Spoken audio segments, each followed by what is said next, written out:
আসসালামু আলাইকুম। আজ আমি আপনাদের সাথে খুবই মজাদার আর স্বাস্থ্যকর রসুন ভর্তার রেসিপি শেয়ার করব।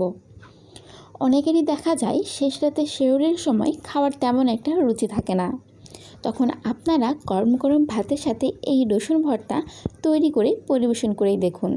এটি এতটাই মজার যে তখন আর গরম ভাতের সাথে আর কিছুই লাগবে না।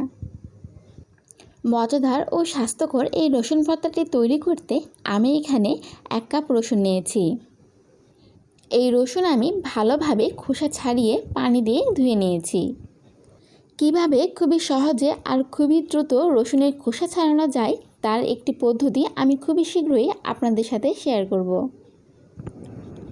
ভর্তাটি তৈরি করতে আরও আমাদের লাগবে 1/4 কাপ পেঁয়াজ কুচি, 3 টেবিল চামচ সরিষার তেল, লাগবে 7 থেকে 8টি শুকনো মরিচ, হাফ চা চামচ আস্ত কালো জিরা দানা, আর লাগবে স্বাদ মতো লবণ। তাহলে চলুন চলে যাওয়া যাক এর মূল প্রসেসে।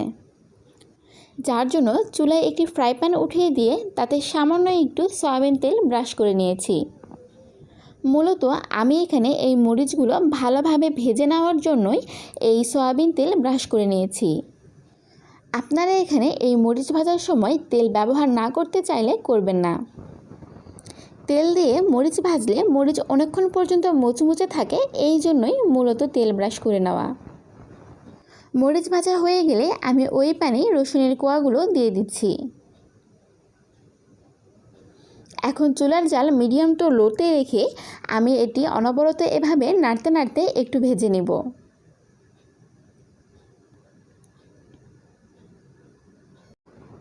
এভাবে ভাজতে ভাজতে এক পর্যায়ে দেখতে পাবেন যে রসুনের দুই পাশে এমন সুন্দর ব্রাউন কালার হয়ে এসেছে। ঠিক তখন এর উপরে ঢাকনা দিয়ে দিবেন, আর ঢাকনা দিয়ে কুক করে নেবেন প্রায় 5 থেকে 7 মিনিটের মতো। এর মধ্যে 2-1 বার ঢাকনা খুলে নেড়ে চেড়ে দিবেন।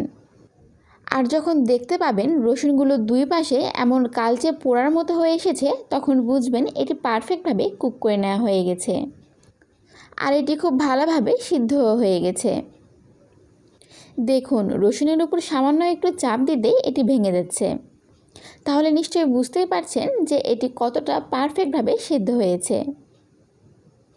আমার এই রসুনগুলো একদম পারফেক্টভাবে কুক করে নেওয়া হয়ে গেছে। এখন আমি এটি চুলা থেকে নামিয়ে নিচ্ছি। চুলা থেকে নামিয়ে রসুনগুলো মোটামুটি একটু ঠান্ডা হয়ে আসলে এখন আমি এগুলো ভর্তা করে নেব। এটি কিন্তু এই রসুন ভর্তা তৈরির প্রথম ধাপ, এখনও দ্বিতীয় ধাপ বাকি আছে। এভাবে হাত দিয়ে প্রথমে লবণ আর মরিচ গুঁড়ো করে নিচ্ছি। এরপরে রসুনগুলো এভাবে চাপ দিয়ে গলে নিচ্ছি। দেখে তো নিশ্চয়ই বুঝতেই পারছেন যে রসুনগুলো কতটা পারফেক্টভাবে সিদ্ধ হয়েছে। এখন এই রসুন মরিচ আর লবণ একসঙ্গে মাখিয়ে ভর্তা করে নেব। ঠিক আমরা যেভাবে আলু ভর্তা করি ঠিক সেভাবেই ভর্তা করে নিতে হবে।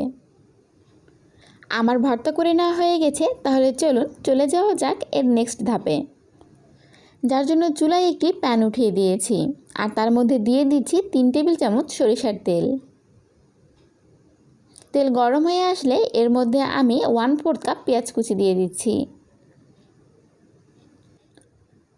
এখন এই পেঁয়াজ হালকা এভাবে নেড়ে চেড়ে ভেজে নেব।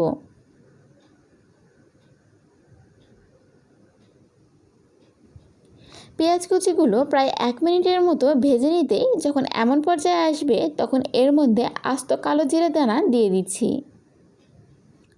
তারপর একইভাবে অনবরত নেড়ে পেঁয়াজগুলো ব্রাউন করে ভেজে নেব।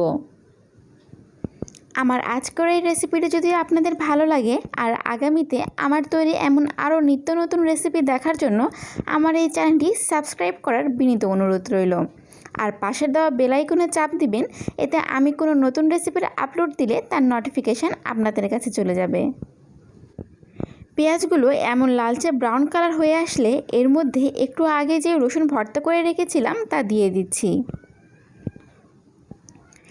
এখন পেঁয়াজ আর রসুন ভর্তা এভাবে নেড়ে চেড়ে 1 থেকে 2 মিনিট কুক করে নেব।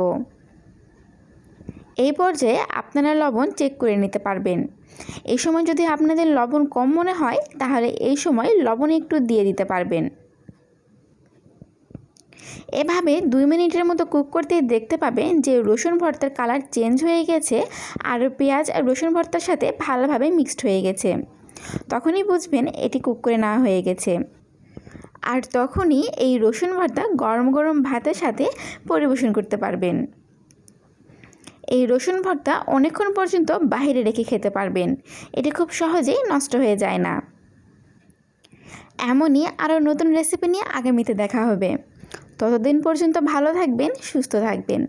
ধন্যবাদ।